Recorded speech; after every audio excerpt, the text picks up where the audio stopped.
26 de agosto de 1944. Un día después de la liberación de París, el general de Gaulle desfila por los Campos Elíseos. En torno a él, miembros del Consejo Nacional de la Resistencia, oficiales, la muchedumbre, la euforia. También los vehículos de la división blindada del general Leclerc, half-tracks, semiorugas encargados de la seguridad del general. Cada uno lleva un nombre español. A la izquierda del general, el Don Quijote. Detrás, el half-track Le Pingouin, los pingüinos, el apodo que los franceses solían dar a los españoles. Por último, el half-track número 40.655, el Madrid. Estos vehículos pertenecen a la 9ª compañía de la división Leclerc, llamada por todos y para la historia, la 9. El lugar que ocupan, encabezando ese cortejo histórico, no es casual. El hombre que se apoya en su vehículo es el capitán Raymond Tron, francés libre de la primera hora y uno de los pocos franceses de la compañía. Tron es el comandante de la 9. En el diario de campaña de ese día anota: la compañía española, la primera en penetrar en la capital, ocupa en el desfile un puesto de honor.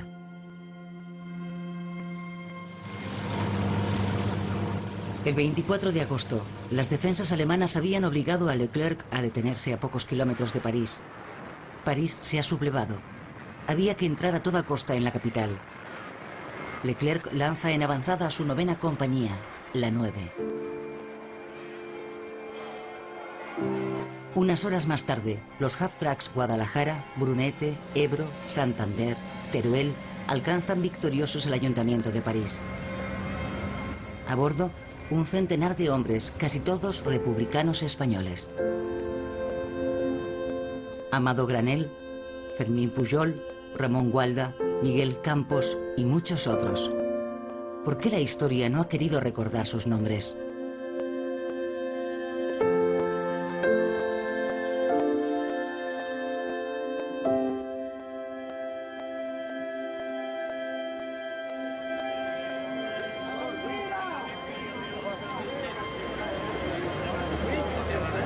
Agosto de 2004. Tras 60 años de silencio, París rinde homenaje a sus olvidados libertadores. Messieurs Manuel Fernández et Luis Royo Ibáñez, derniers survivants des républicains espagnols engagés dans la 2e DB, à nous rejoindre. Merci. Luis Royo y Manuel Fernández son los últimos supervivientes de esa historia olvidada.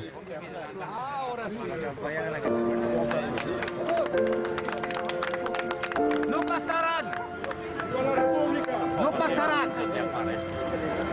Este ha reconocido que los republicanos españoles, que no lo reconocieron. Yo tengo que reconocerlo hoy. Es un buen momento que se ha reconocido el aporte español. Republicano español, sí, español. No español, es republicano. Exactamente. Español, ¿no? No es lo mismo. Exactamente.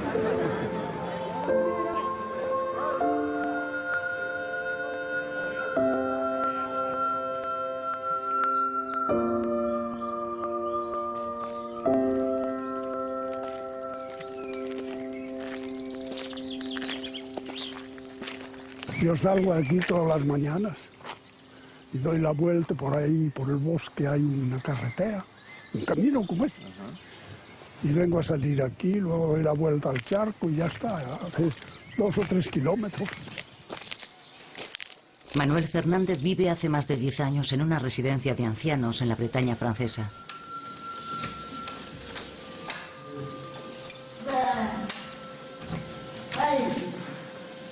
Este asturiano no pudo volver a España tras la Segunda Guerra Mundial.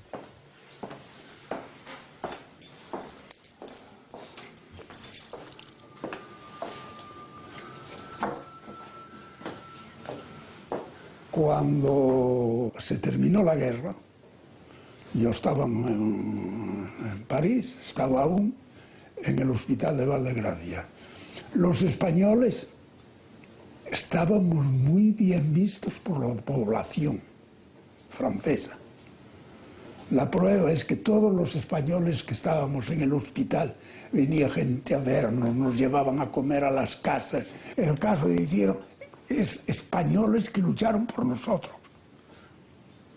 Entonces, ¿qué pasó? ¿Por qué en esa historia oficial lo negó? Pero pasó la misma cosa que pasó con los africanos, que pasó con los poloneses y con los belgas, porque no éramos solo los españoles. Toda esa gente fue olvidada. ¿Cuántos republicanos españoles lucharon por la Francia libre? Varios miles seguramente. En esta foto de junio del 44 vemos a algunos de los 150 hombres de la 9. Solo sobrevivieron 16. De su lucha contra el nazismo solo perduran los cuadernos de ruta de su jefe, el capitán Dron, que su hija Colette conserva intactos en su casa de la Sarthe, en Francia. Voyez, là j'ai plein de trucs encore, mais ici j'ai le carnet de marche de mon père, j'ai ces carnets de marche là, j'ai des choses précieuses ici, si vous voulez. Là, il y a tous les vieux papiers, il y a ici le double du journal de marche. Vous voyez, forces françaises combattantes, 3e bataillon, la 9e compagnie, tout ce qu'il a écrit concernant la campagne de la 9, on l'a là.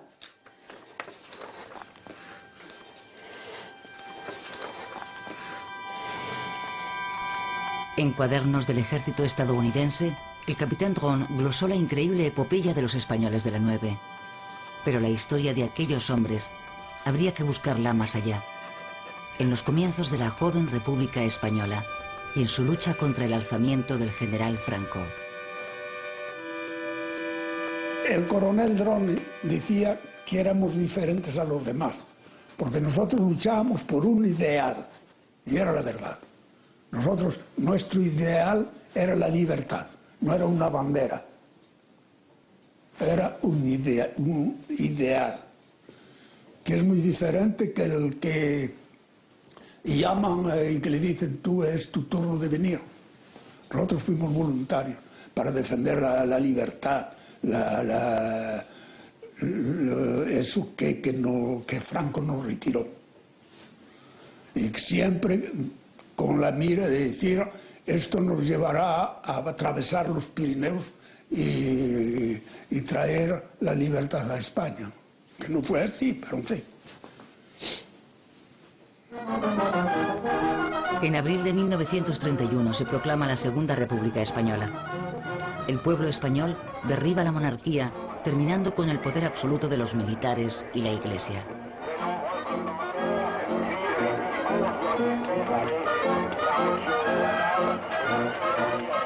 Manuel Fernández tiene entonces 13 años. Su pueblo, como toda Asturias, ha votado en masa a favor de la República. Yo era joven, pero me acuerdo de esos momentos que ha sido una alegría en el pueblo. La gente bajaba de las montañas, como si llegara la libertad. Muchos vecinos venían a casa, mi padre bajaba a la bodega a buscar un jarro de vino y allí estaban charlando y hablando de política y de todo eso. Era una vida muy tranquila, muy tranquila.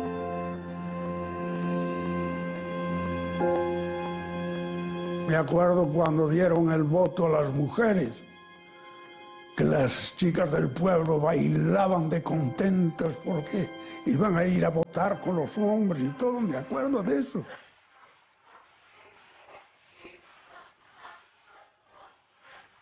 Yo no votaba porque era un crío, era demasiado joven, pero me acuerdo, yo asistía, como todos los chavales de mi edad, asistimos a las reuniones. Allí no había ni guardia civil, ni había nadie que controlara, le seguían en la calle en la reunión. Pero los problemas vinieron después porque había orejas. Y claro, cuando los falangistas llegaron, hicieron la represión terrible allí, matando gente que nunca se había metido con nadie. En julio de 1936 estalla el golpe militar contra la República. En pocas semanas, el general Franco se apodera de la mitad de España y desata una guerra sangrienta. Asturias se mantiene leal a la República. Marentes, el pueblo de Manuel, cae rápidamente en manos de los franquistas. Y cuando hemos visto eso, había gente que estaba escondida en el monte. Y yo me reunía con ellos al monte. Y un día decidimos entre todos de marcharnos. Nos hemos marchado a través de las montañas y pasamos para el lado de los republicanos. Hacer la guerra como todos.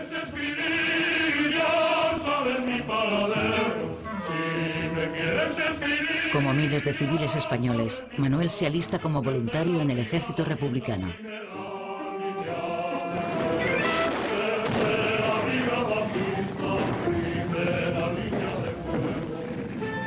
El catalán Luis Royo desfilaría por los Campos Elíseos en agosto del 44 al volante del Madrid. Cuando la guerra estalló en Cataluña, apenas tenía 17 años. Llegó un momento en que la guerra se puso mal. Bombardeaban Barcelona cada día. Y cayeron bombas, pues, a 100 metros de casa.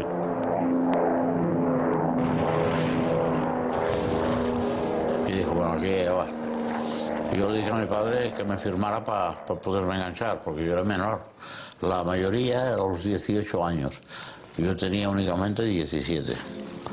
Y mi padre, y lo hizo, me firmó. Las tierras de España, la grande, la sola, desiertas llanuras. Galopa caballo cuatralbo, jinete del pueblo, que la tierra es tuya. A galopar, hasta enterrarlos en el mar. A galopar. Hitler y Mussolini ponen sus ejércitos al servicio de Franco. Francia e Inglaterra proclaman la no intervención y se desentienden de la República Española. Como un signo precursor de la guerra relámpago que asolaría Europa, los aviones alemanes de la Legión Cóndor invaden el cielo de España. 15.000 oficiales de la aviación nazi participarán en la guerra franquista. Arrasan Guernica y bombardean sistemáticamente Madrid, Barcelona y las principales ciudades de la España republicana. Con un ejército mal equipado, compuesto mayoritariamente de civiles y de voluntarios del mundo entero, la República resiste 3 largos años. Cada vez que nosotros atacábamos, logramos el éxito, logramos lo que queríamos. Pero venían luego los italianos, los alemanes, y las bombas y la artillería, y ahí se unían.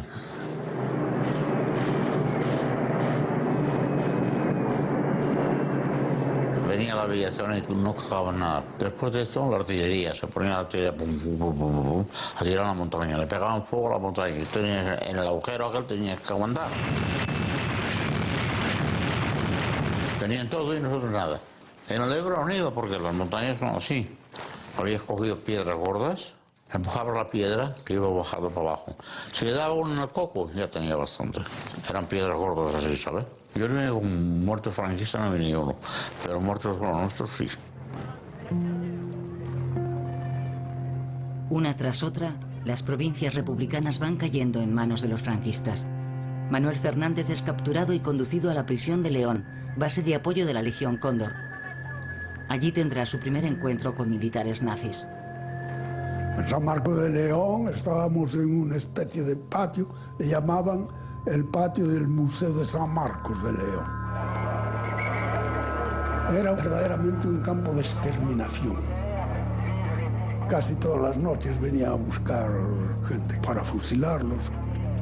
Y los alemanes venían a fotografiarnos y hasta obligaban a que los prisioneros bajen los pantalones y que hagan como que matan piojos, y ellos con las cámaras, como que matan piojos, y ellos con las cámaras a ver si podían fotografiar los piojos, mirándonos allí a todos como si fuéramos animales, y de cuando en cuando nos escupían en la cara. Eso son cosas que no pueden olvidarse.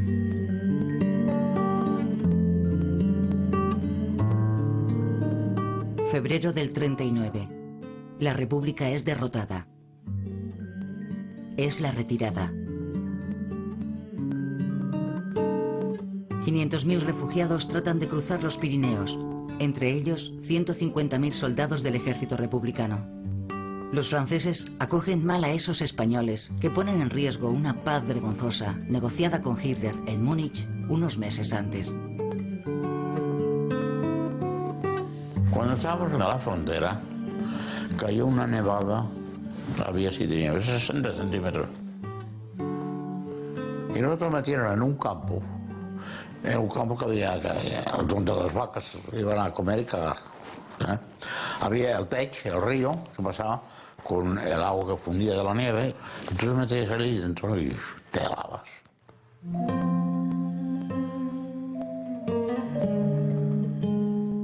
El gobierno francés abandona a esos refugiados en las playas del Mediterráneo, playas que rodea de alambradas estrechamente vigiladas. En Francia no había campus, no había nada. Lo fabricaron los españoles con madera que les dieron. Cuando el campo ya estaba para recoger gente, nos llevaron hasta Agde. En cada barraca había 125 individuos. Tú sabes lo que es estar todo el día en la barraca. Veías a fulanos que cazaban moscas, otros que había gente de 40 años que tenía la mujer y 2 hijos en España. Y esta gente pues no podían vivir, no tenían noticias y se volvieron locos, algunos. Para muchos de esos republicanos, sin embargo, la urgencia es enfrentarse cuanto antes a la agresión alemana que han sufrido en carne propia y que ahora amenaza a toda Europa. El 14 de julio de 1939, los republicanos españoles desfilan y manifiestan su disposición a empuñar las armas contra el nazismo. Lo harán en vano. El Estado Mayor francés dará la espalda a esos decididos y aguerridos soldados. Solo la Legión extranjera les abrirá sus puertas, como lo ha hecho con alemanes, polacos, belgas o judíos que huyen de la amenaza nazi. 10.000 republicanos españoles se alistan así en la Legión. Muchos otros integrarán compañías de trabajo y participarán en la fortificación de la línea Maginot en la frontera este de Francia.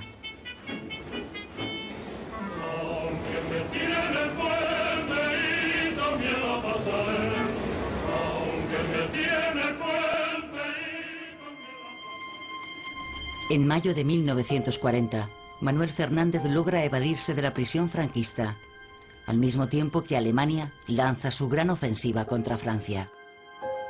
Yo tenía una cosa en la cabeza contra los alemanes. En Francia había la guerra y era una ocasión para vengarme, ni más ni menos. Y cuando he tenido la ocasión, que he visto la buena oportunidad de pasar la frontera, la pasé, y nada más llegar a Francia, al día siguiente ya estaba en un cuartel. Yo no vine a Francia para ir a encerrarme en un campo, no, ¿qué viene usted? Yo vengo a hacer la guerra.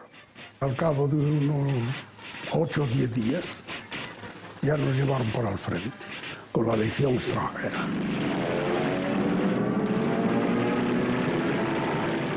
Los regimientos de infantería, a las órdenes de generales desmoralizados, son aplastados por los alemanes. Los mismos oficiales que se burlaban de los republicanos españoles, calzados con alpargatas, no pudieron resistir 5 semanas la ofensiva de la Wehrmacht. Eso ha sido para mí la más grande desilusión de mi vida. He tenido momentos que he llorado como un niño. Me fugué de España y aquí me voy a meter en las manos de los alemanes. porque no se veía el ejército organizado, ni un oficial con ánimo, nada más correr para atrás. Y a salvar cada uno la vida, las mujeres, los críos, todos por las carreteras. Yo me decía, digo, ¿a dónde me he puesto los pies? Ahora me van a coger otra vez y ahora sí que me...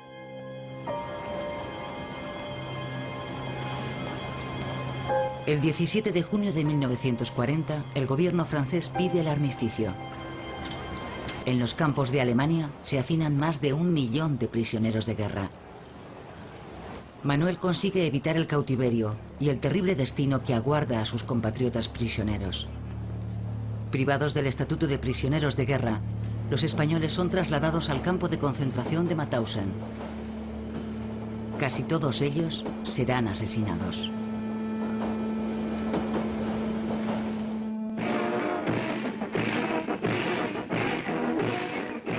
Hitler convoca a los militares franceses en Compiègne para firmar un humillante armisticio. El Führer les permite conservar 100.000 hombres y la mayoría de sus cargos. A cambio, el gobierno francés acepta colaborar con la Alemania nazi. En Vichy, el mariscal Pétain forma un gobierno favorable al armisticio para dirigir una Francia totalmente neutralizada. Pero en Londres, el general de Gaulle hace un llamamiento a continuar el combate. Unos pocos oficiales y solo 2.000 soldados deciden seguirlo, entre ellos 300 legionarios españoles. Son los llamados franceses libres. En la Francia de Pétain, la situación de los refugiados españoles es cada vez más difícil. Sospechosos y perseguidos, muchos de ellos son encerrados nuevamente en los campos o entregados a los franquistas. Los generales me dijeron, bueno, ¿Alemania o España? Había hecho la guerra de España, los alemanes estaban en España, me habían querido matar 3 o 4 veces, yo no me voy a Alemania. A España no podía ir, ¿qué me quedaba? No me podía ir. Me hubiera ido a Inglaterra, me hubieran dejado, pero no me dejaban. Y entonces me fui a la Legión. Como Luis Royo, muchos terminaron refugiándose en la Legión extranjera. Yo me llamaba Dupont. En el puerto, antes de embarcar, y me preguntaron, ¿cómo se llama? Dupont. Francés, Dupont. Un alemán no iba a saber que si tenía el acento español o no, ¿sabes? Y el italiano también. En fin. Y me metieron en un barco que se llamaba el Marigot. Y dormíamos en cubierta, 3 días para ir de Marsella a Orán.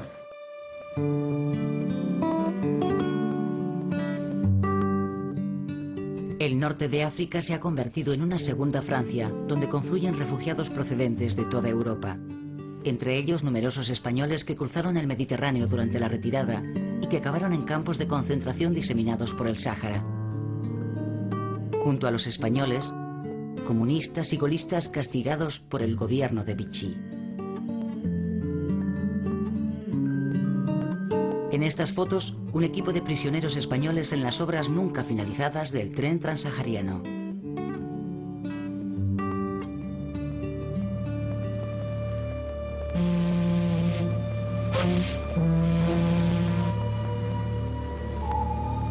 El 8 de noviembre del 42, los aliados desembarcan en las costas del norte de África.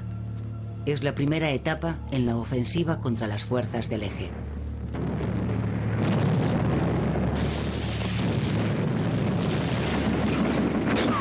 El ejército francés debe elegir entre continuar fiel a Pétain o pasar al bando de los aliados. Contra los americanos había más de 100 kilómetros y nos llevaban a pie.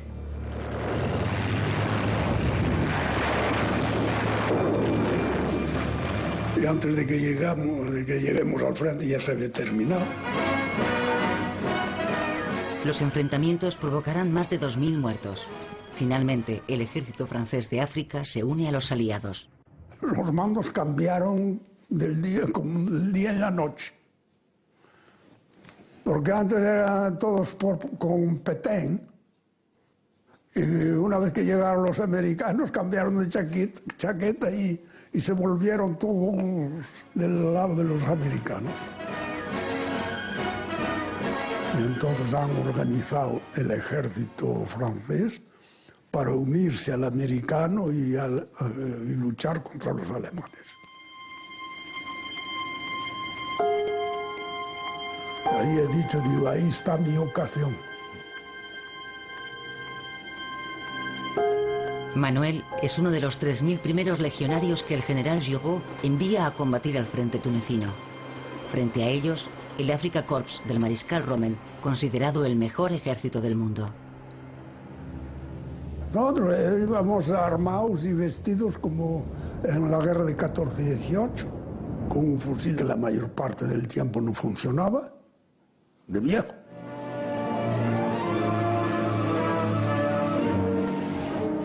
El día que nos atacaron los paracaidistas de Rommel, los oficiales chillaban a la bayoneta o canón.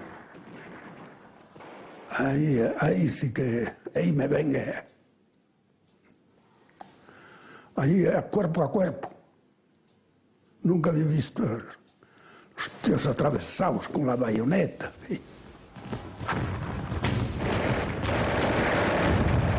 Al lado mío había un chico que tenía un fusil ametrallador, recibió una bala en la cabeza, el hombre cayó muerto. Yo tiré mi fusil y cogí el fusil ametrallador. Digo, con este al menos me defiendo y allí he podido defenderme. Pero había un fusil ametrallador para cada 20 soldados.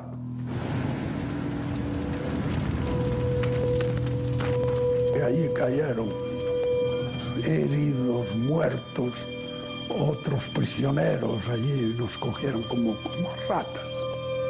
Y yo me fugué de noche, herido.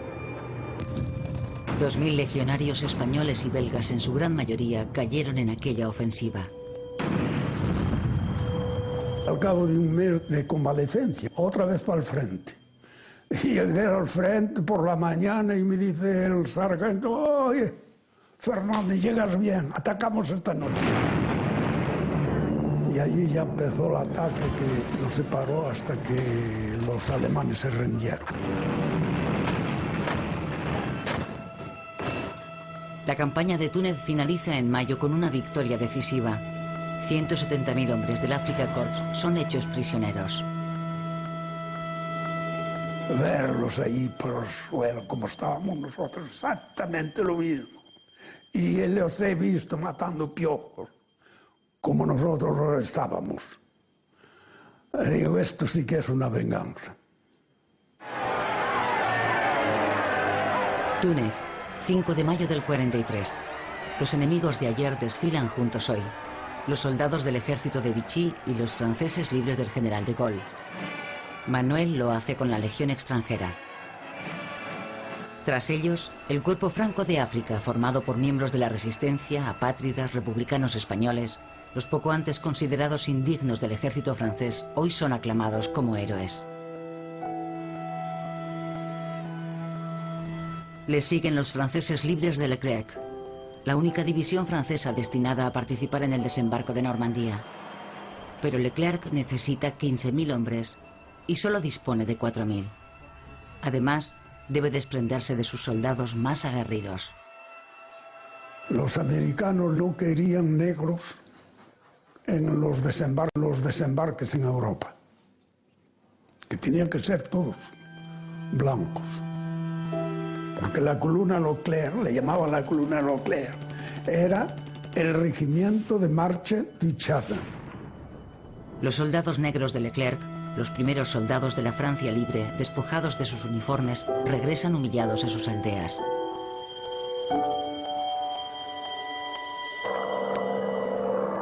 En mayo del 43, de Gaulle llega desde Londres. ¿Quién tomará el mando del Ejército de Liberación? ¿De Gaulle o Giraud, el general al frente del ejército de Vichy en África? Yo quería hacer la guerra con Leclerc. Oye, es una cosa que he tenido desde siempre. Porque yo opino que de Gaulle es un hombre que no aceptó a los alemanes y no aceptó nada. Y yo tampoco acepté a Franco ni lo otro. Las ideas de Gaulle a la época correspondían más con las nuestras que con las de los otros que eran de Pétain.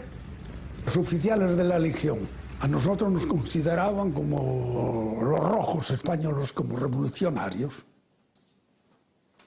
los rebeldes. Por ejemplo, tenía ustedes suboficiales superiores que decían: aquí no estás en España, aquí no se viene a hacer la revolución. Uno se callaba. Por contra, los oficiales que venían con De Gaulle, al contrario: has hecho la guerra de España, ¿sí? Bravo. Ambos sectores del nuevo ejército francés inician intensas campañas de reclutamiento. Los oficiales lo que querían eran españoles, porque éramos gente que teníamos ya una cierta experiencia, no solamente de la guerra de España, pero habíamos hecho todos la campaña de Túnez. Ya no éramos quintos. Manuel Fernández, Luis Royo y muchos otros españoles de la Legión y de los cuerpos francos abandonan en masa sus unidades y se unen al general Leclerc en las playas argelinas. Los excombatientes de la República Española recobran el espíritu del 36. Y nosotros que nos atiraba por ahí era, primeramente, las ideas de Gaulle, y segundo, que era una unidad española. De todas las unidades de combate, una compañía será totalmente española. Allí están el canario Miguel Campos, exmiembro de la columna Durruti.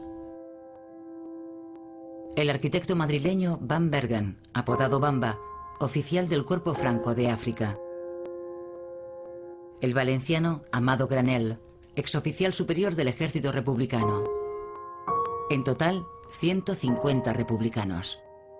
La 9 acaba de nacer. Para dirigir esta unidad tan especial, Leclerc escoge al capitán Raymond Dron, un golista de la primera hora. Dron escribe: fue Leclerc en persona quien me confió a los voluntarios españoles. Todos les tienen miedo, me dijo. Son buenos soldados, no le darán problemas. Había anarquistas, socialistas, republicanos moderados y algunos ultraduros seguidores del anarquista Durruti. Todos antifranquistas y antinazis. En mi primer discurso les hablé del gobierno provisional de la República Francesa.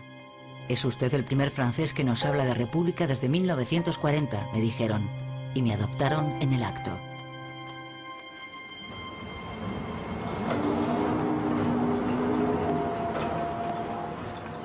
A las playas marroquíes van llegando armas pesadas, camiones, blindados, miles de toneladas de equipamiento estadounidense para la segunda división de Leclerc.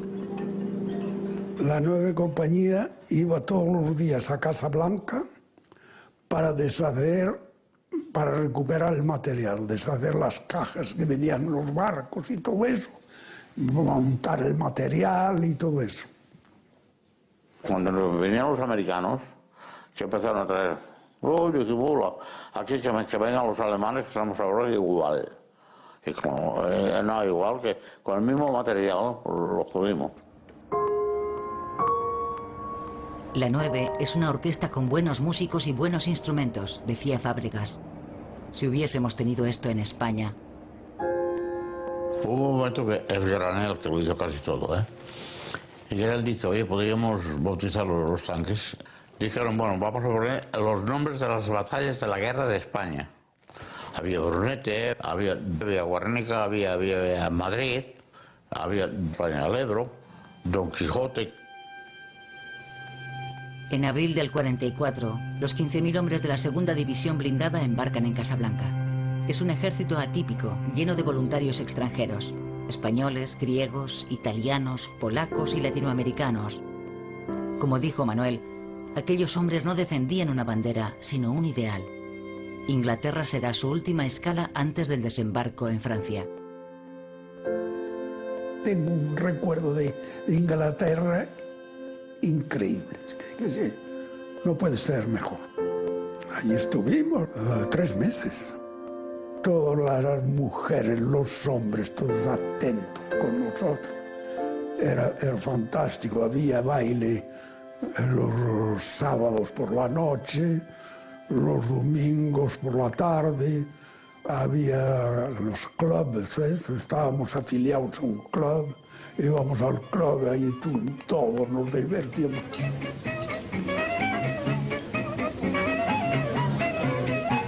Yo iba muy a menudo a Hall, ¿sabes? Muy a menudo para comprar lo que fuera, el perfume, la brillantina, la barra de jabón y todo. Decía, bueno, ¿quién quiere ir a Hall? Yo como que tenía una media novia allí, Jean Farrow. Seguro que si yo hubiera tenido una situación me hubiera casado con ella.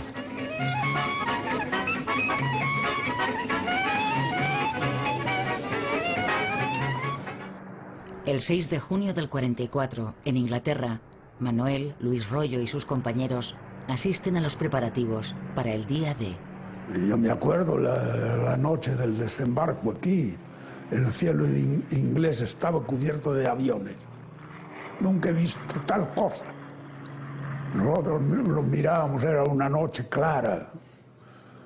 Se veían los aviones que venían de todas las partes, se juntaban y venga.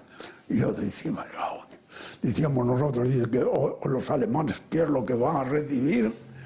Esto, toda la noche. 2 meses más tarde llega su turno de desembarcar.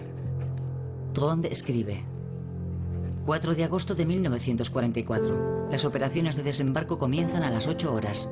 A las 13 horas tocamos tierra francesa en las inmediaciones de la playa de la Madeleine. Un momento de emoción.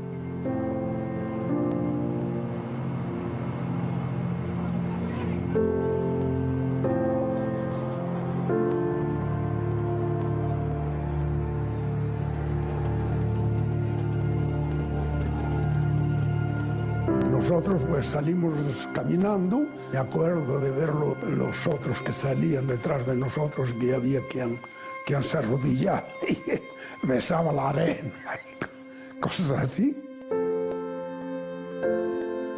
Había otro, me acuerdo de un grupo que salió y se pusieron a tocar con un acordeón, otros que cantaban. Y mientras tanto nosotros veíamos la maniobra de los americanos con los anfibios sacando el material de los barcos. Tráfico, aquello daba miedo. Y ya entendimos los cañonazos que empezaban a sonar, porque ya hemos llegado allí, estaban en plena ofensiva los alemanes. Desde el 6 de junio, los ejércitos aliados se enfrentan en Normandía a una gran resistencia. 200.000 hombres de la Wehrmacht impiden su avance.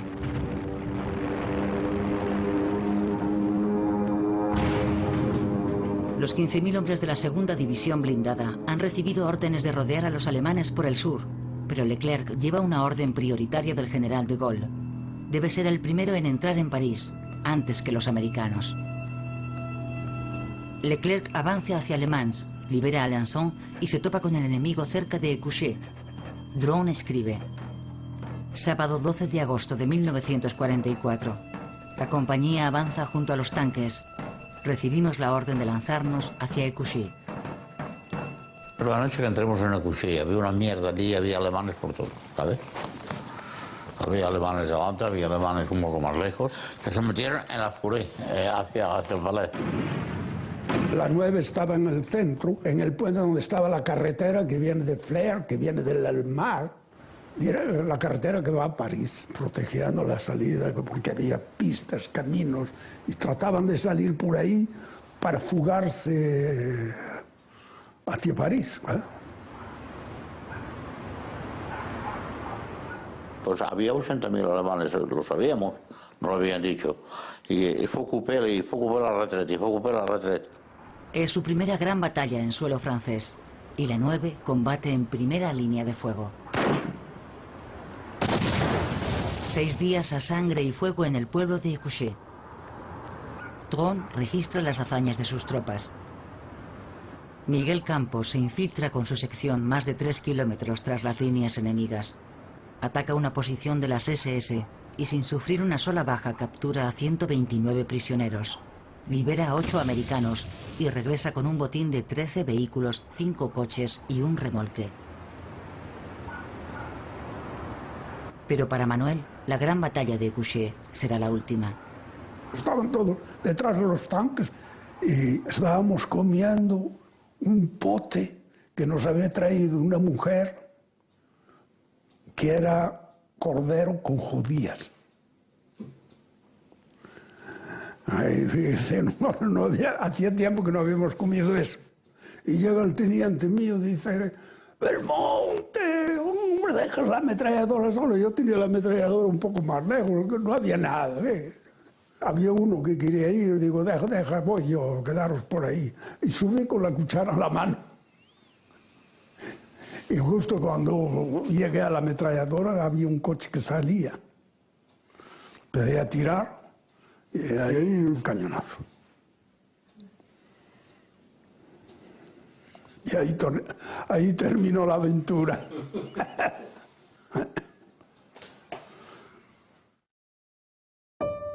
Manuel es herido de gravedad.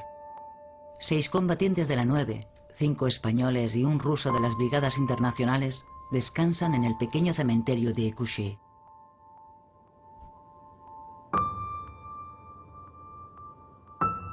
El 19 de agosto, la batalla de Écouché ha finalizado, pero Leclerc no logra obtener de los americanos la orden de lanzarse sobre París.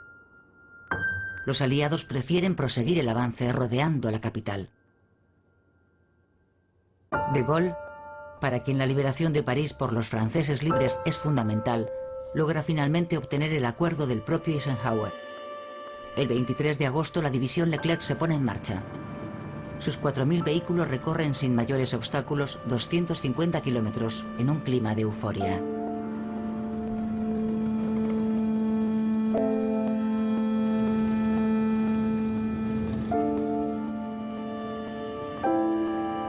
Llegando a París, el half-track Madrid del andaluz Gualda, conducido por Rollo, pierde una oruga. Yo le metí la tracción delantera con Gualda y continuemos con el hierro frotando los adoquines. Uy, me hizo así el Leclerc, me paré. ¿Qué reparé? Seco, ¿eh? Oye, joder, Alejos, que parimos. Sabíamos que quedaban 10 kilómetros para París, ¿eh?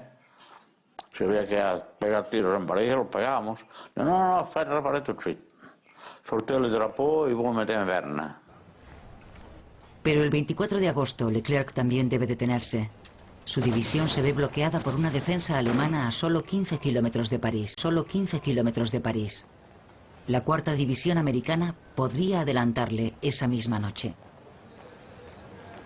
En la capital, la insurrección había comenzado el 19 de agosto. Los insurgentes, dirigidos por las fuerzas francesas del interior, comunistas en su mayoría, han tomado la jefatura de policía, el ayuntamiento y las comisarías.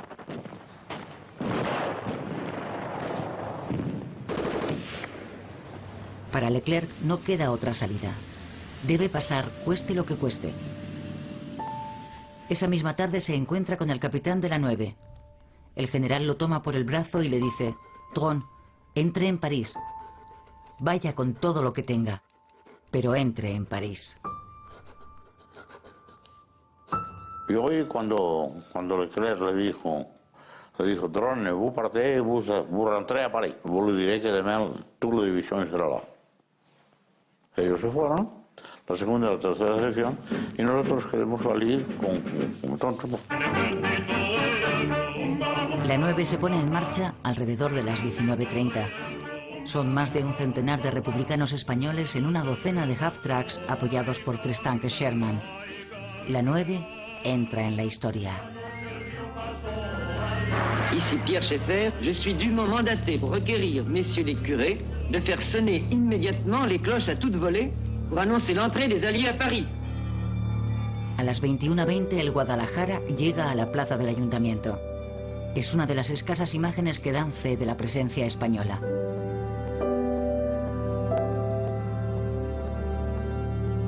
Otra imagen. El Halftracht Teruel.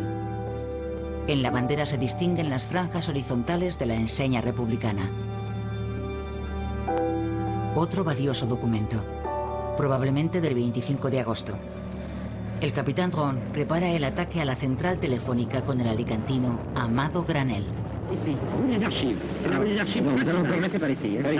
Jusqu'à quel endroit de près? C'est bien. Alors, laissons la colonne ici.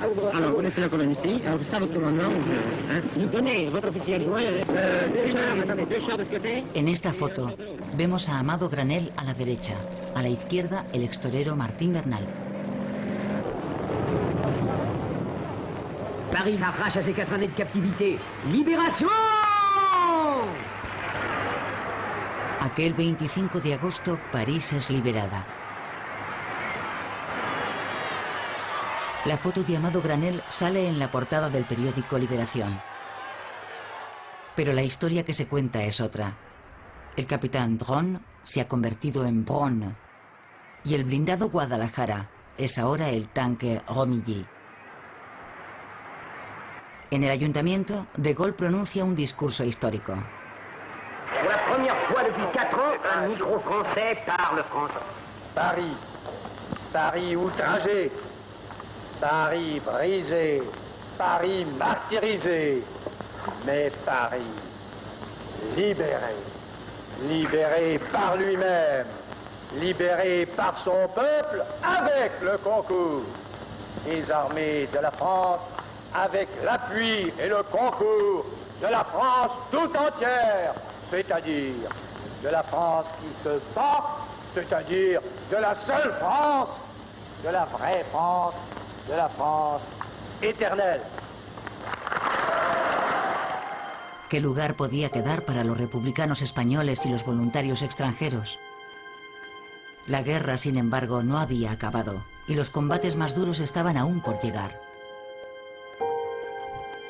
La 9 pagará un terrible precio.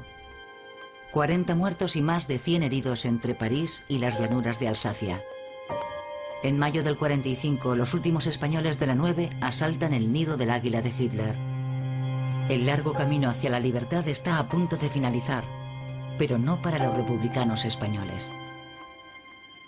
La ideal que nosotros teníamos era de hacer la guerra contra Franco. Pero antes de Franco había Hitler y había Mussolini. Matarlos y después ir a Franco. Porque si nosotros hubiéramos ido a España una vez que Hitler estaba deshecho ya y Mussolini estaba muerto, se lo colgaron, pues Franco hubiera hecho media vuelta, ¿eh? La lógica de la Guerra Fría se impone. Franco no solo logra salvar su vida, sino que se convierte en aliado del mundo libre. Un amargo trago para quien tanto luchó por la libertad.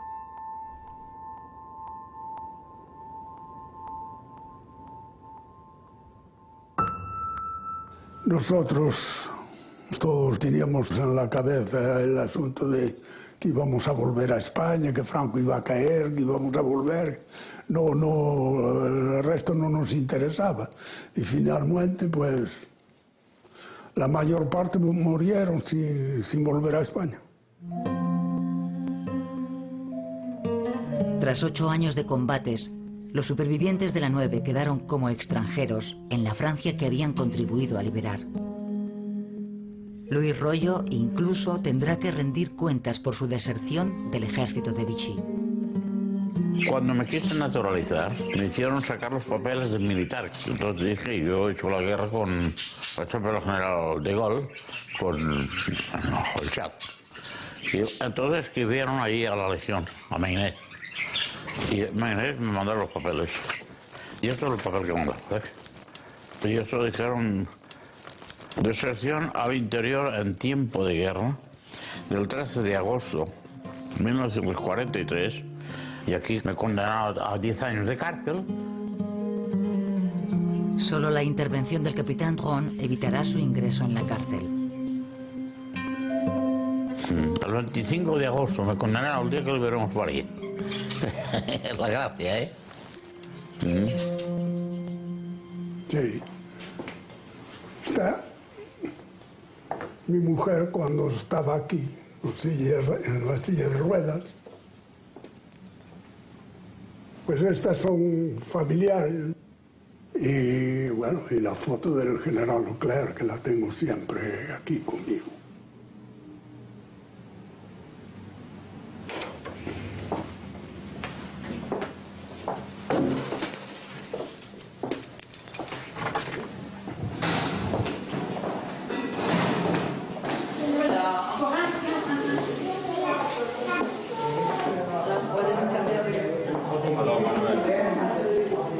¿Qué?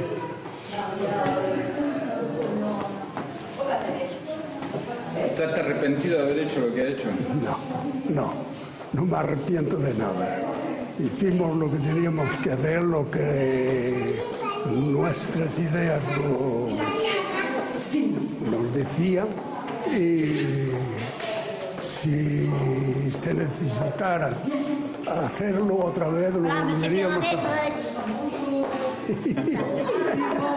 Bueno, adiós. Hasta la próxima. Hasta la próxima.